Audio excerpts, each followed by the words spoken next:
जो लिखना होता है उसके लिए सबसे पहले लिखना होता है फॉर, इसके बाद वेरिएबल। वैर का मतलब है कोई भी नाम का एक variable, A B C D या फिर आई जे के, किसी भी नाम का वेरिएबल ले सकते हैं। फॉर आई इन, इन यहाँ पे कीवर्ड है, इन लिखना कंपलसरी है। इन के बाद रेंज, रेंज। अब रेंज में यहाँ पे तीन वैल्यूज दे सकते हैं, पहला है n1, दूसरा n2, तीसरा n3। यहाँ पे तीन वैल्यूज हमने अलग अलग दे दिया है, ठीक है। अब यहाँ पे इसके बाद स्टेटमेंट, स्टेटमेंट्स लिख दिया। स्टेटमेंट एक लाइन की हो सकती है,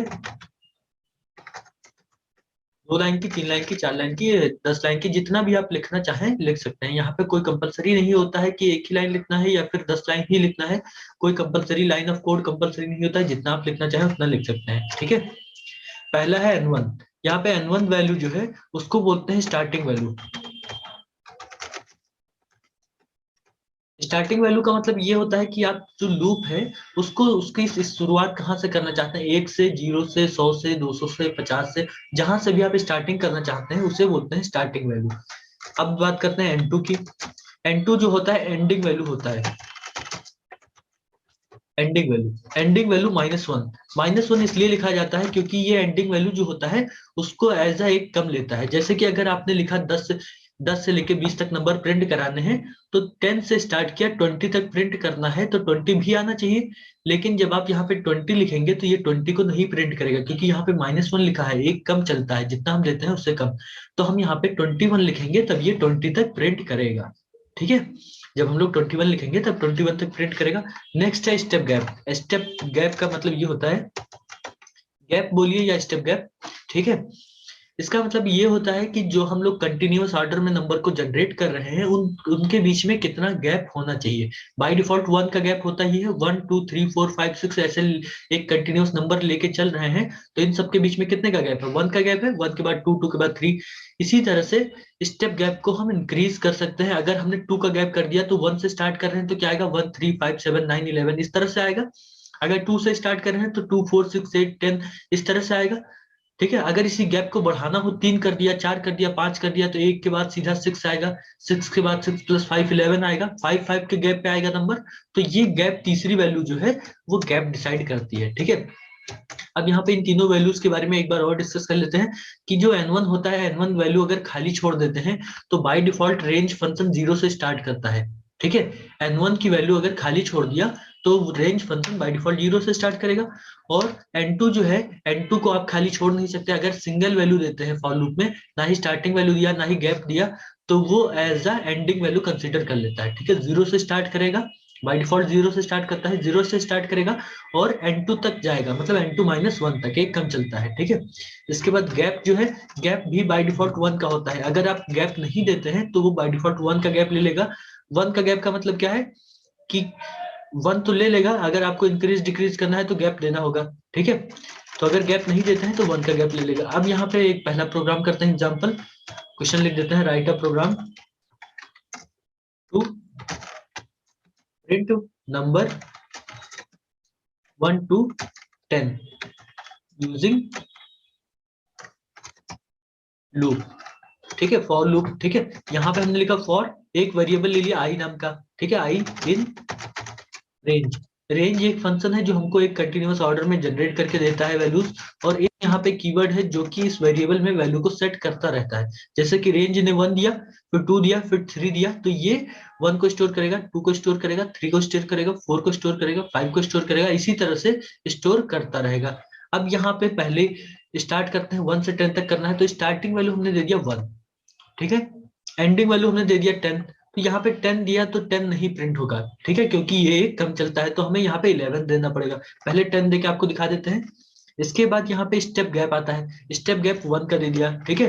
इसके बाद कॉलन लगेगा, कॉलन के बाद प्रिंट करेंगे आई को, क्योंकि आई में ही सारे नंबर जनरेट होके स्टोर हो रहे हैं, ठीक है। इसको रन किया हमने, तो यहाँ पे 1 से लेके 10 तक नंबर प्रिंट होके आ गया। 10 नहीं आया, 9 ही आया, ठीक है। जैसे कि हमने बताया था कि ये कम चलता है, 9 तक ही चलता है, तो इसीलिए यहाँ पे कर देंगे हम 11।